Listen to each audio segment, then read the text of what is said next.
Hello and welcome to another Purveyor of Light Photoshop quick tip. Today I says we're just going to have a little bit of fun.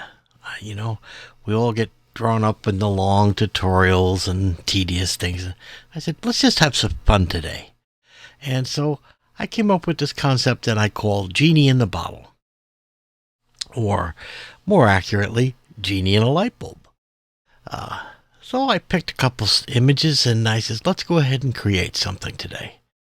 And so I've got a stock image here of a light bulb. And I also picked this nice beach scene. And I says, this will be perfect. So let's get started. All right, so the first thing I want to do is I want to duplicate the background layer just for safety purposes in case something goes wrong. Command or Control J to duplicate the layer. And now with that layer selected, I need to remove the filament in this light bulb. And there's a couple things in this light bulb that I really want to make sure I preserve. Okay, you see these highlights on the glass that are hitting there? I'd like to try to preserve that as much as possible because it really does add to the effect that whatever's behind that is inside the glass and not just laying on top of the glass. So I keep that in mind. All right, so to remove this filament, okay, I'm saying, well, we could just probably try the spot healing brush and as close as we can,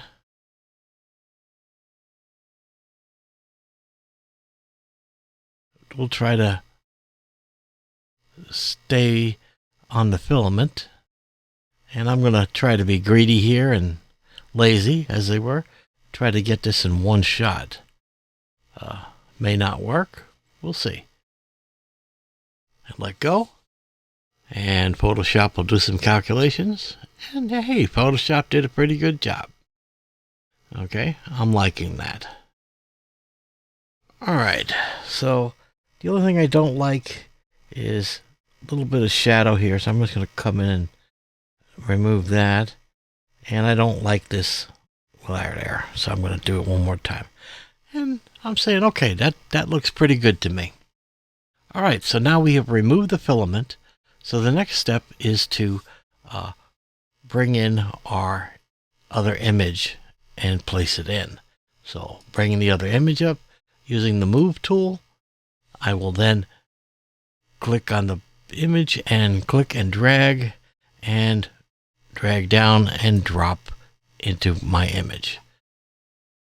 Okay, now I'm going to just drag it around here for a minute, but I'm pretty sure, actually I'm just going to reduce the opacity just so I could see what's going on down there, get an idea. And I think what I'm going to do first is I'm going to rotate this image. Okay, so I'm going to go up to Edit, Transform, and then I want to flip horizontally because I think that'll look better in the frame with her facing the other direction. Okay, so now again with the opacity reduced so I can see what I'm doing. Okay, I'm going to hit Command or Control T to transform. Okay.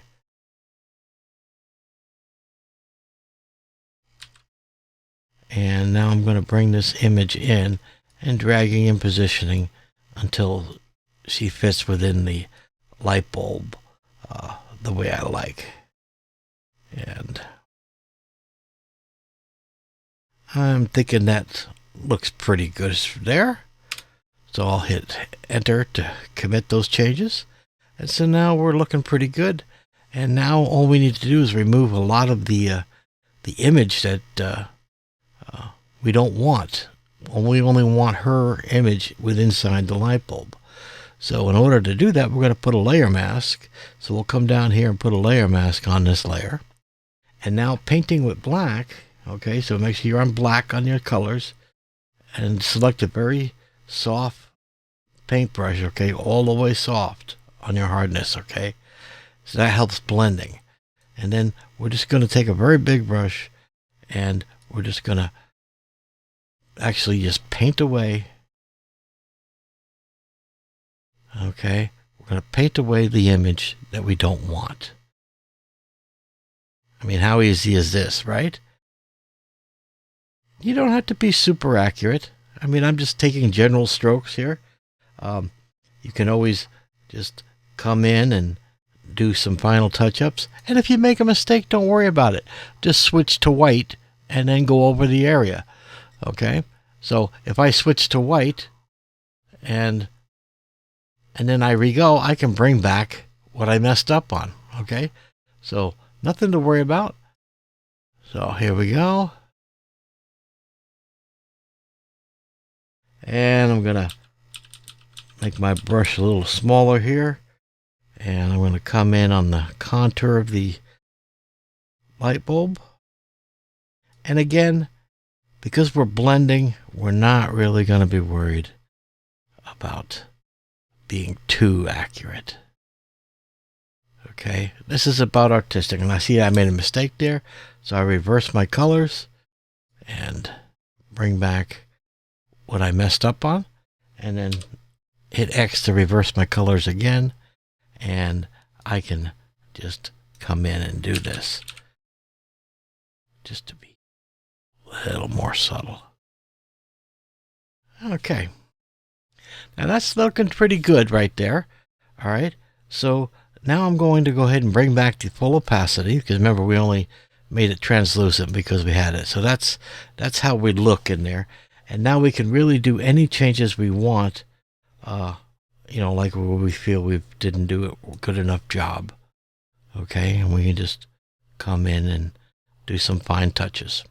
Okay, so now we have our image within the boundaries of the light bulb, which is perfect. And but we need to make it look like it's in the light bulb. And in order to do that, we need to use blending layers. So we come up down here and change the blend layer. And then we can come through and watch what happens as we go through. Okay, and if we see an effect we like, okay, we could decide on a thing. And I'm liking overlay. So I'm going to select overlay as my blending mode. Okay. And that looks pretty good, but it's a little disharmony between the background and the light bulb. Little too harsh. I want to bring things together by putting in a color lookup table layer. So I'm going to come up to my adjustment layers, okay, and hit select color lookup. And I'm going to change the color lookup to 3D look, and that's going to blend it together. Now you see that's a little trick, okay, when you're doing composites and things like that, is if you use color lookups, you'll be able to blend the image to make it more believable. I'm going to turn off that layer to show you just how much it actually impacts the effect. So there it is without, and there it is. It just makes that compositing that much more believable. And I think we are pretty close to done here. So the last thing I want to do is maybe I just want to play with the opacity just ever so slightly on the light bulb. Okay. And I'm thinking that's really well done. And there we go. That's our fun composite for the day. And super easy. And I hope that you guys will take some images and start playing around and get your creative juices going. But after all, that's why we do photography. So until next week, you guys take care.